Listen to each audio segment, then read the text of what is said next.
Hello friends, welcome to कथा वाचन।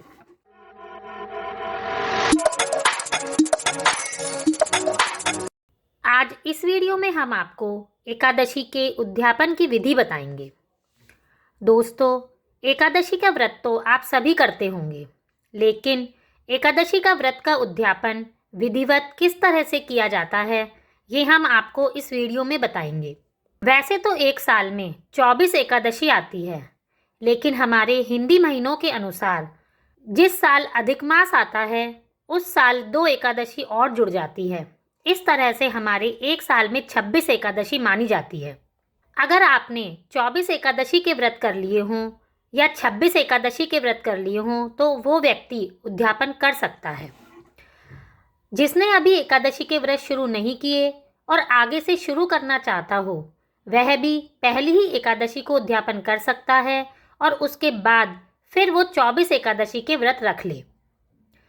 कुछ लोग केवल कृष्ण पक्ष की 12 एकादशी का व्रत करते हैं, तो वो 12 एकादशी का व्रत कर ही उसका उद्यापन कर सकते हैं, और कुछ लोग 12 शुक्ल एकादशी का व्रत करते हैं, तो वो उसका उद्यापन शुक्ल पक्ष की एकादशी के दिन कर सकते हैं। आपकी जैसी इच्छा हो आप वैसे कर सकते हैं, लेकिन एकादशी का व्रत करने के बाद उद्यापन जरूर करना चाहिए, तभी आपके व्रत को पूर्णता मिलती है। एकादशी के उद्यापन के लिए बड़ा महीना माघ को माना जाता है। आप माघ महीने की शुक्ल पक्ष की एकादशी को अगर उद्यापन करें तो ये बहुत अच्छा रहेगा। कृष्ण पक्ष वाले व्रतों का उद्यापन कृष्ण पक्ष की एकादशी द्वादशी को ही करना चाहिए और शुक्ल पक्ष के व्रतों का उद्यापन शुक्ल पक्ष की एकादशी और द्वादशी को ही करना चाहिए। और जो 24 एकादशी का व्रत करते हैं वो किसी भी पक्ष की एकादशी के दिन उद्यापन कर सकते हैं, लेकिन आपको यह ध्यान रखना है कि आप एकादशी का उद्यापन चौमासे या चतुर्मास में आपको एकादशी का उद्यापन नहीं करना है, क्योंकि ये महीना भगवान विष्णु के शयन करने का समय होता है। हमारे शास्त्रों में एकादशी का उद्यापन 2 दिन का कार्यक्रम होता है।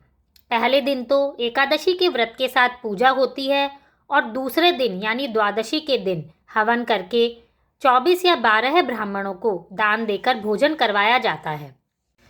एकादशी के व्रत में 24 तरह के नैवेद्य होते हैं। ये 24 तरह के नैवेद्य हैं लड्डू, गुड़, हलवा जो कि आटे या सूजी का बना हुआ हो, घृत और गुड़ मिले आटे की पूड़ी, रोटी, चाहे तो आप घी और दूध में चीनी मिलाकर मीठी रोटियां भी बना सकते हैं, दूध की सेवई, फल, मक्खन, भुना हुआ चना चीनी के साथ जिसे सत्तू भी कहते हैं, दाल के दही बड़े, खीर, दूध, उबला हुआ चावल, दही चावल, इडली जो कि सूजी की बनी होती है, बिना घी की आटे की पूड़ी या पपड़ी, पुए, गुड़ के लड्डू, तिलपिष्ठ या तिलकूटा, कर्णवेष्ट। इसमें आटे में चीनी और दूध घी मिलाकर गूंथ लें और इसकी लोई बनाकर रोटी की तरह बेल लें। फिर चाकू से पतली पतली पट्टियां काटकर हर एक पट्टी को उंगली की सहायता से कान के कुंडल के जैसे गोल बना लें और अब इनको तल लें। इस तरह से यह नैवेद्य के लिए कर्णवेष्ट बनते हैं। शालीपिष्ठ जिसमें चावल के आटे को घी में भूनकर चीनी मिलाकर प्रसाद बनता है, केला, मूंग की दाल का हलवा और गुड़ मिला हुआ उबला हुआ चावल जिसे भात भी कहते हैं। अगर आप एक साथ 24 नैवेद्य नहीं दे पाए तो आप हर एकादशी पर एक नैवेद्य बनाकर भगवान को भोग लगा सकते हैं। एकादशी के उद्यापन की विधि। सबसे पहले आप दशमी के दिन दशमी तिथि को एक समय भोजन करें और इस दिन अपने मंदिर को साफ सफाई करके पूजा की सभी आवश्यक सामग्रियां खरीद कर ले आएं। फिर पूजन के लिए आप दशमी की तिथि की शाम को अपने पंडित जी के घर जाएं और उन्हें निमंत्रण दे आएं। एकादशी की रात को आपको रात्रि जागरण भी करना होता है। इसमें आप मन से भगवान का स्मरण करें, हरि संकीर्तन करें, अलग अलग तरह से संगीत से, नृत्य से भगवान का नाम लें, उनके भजन गाएं। अगर पूरी रात जगने में आप असमर्थ ना हो तो कम से कम रात के 12 बजे तक तो अवश्य जगें। फिर आप नींद आने पर आप सो भी सकते हैं। द्वादशी की तिथि को सुबह आप अपने स्नान आदि काम से फ्री होकर सारी सामान इकट्ठा करके हवन दान ब्राह्मण भोजन की तैयारी कर लें। फिर आप अपने पंडित जी को बुलाएं। पंडित जी का स्वागत करके आप उनको तिलक लगाइए। आप पंडित जी से आप एकादशी की विधिवत हवन पूजा करवाइए। हवन के बाद आप जो 26 जोड़े ब्राह्मण ब्राह्मणियों को आपने निमंत्रण दिया है उन्हें भोजन के लिए बुलाएं और उन्हें यथाशक्ति के अनुसार दक्षिणा भी दें। एकादशी के दिन गोदान और भूदान का बड़ा ही महत्व होता है।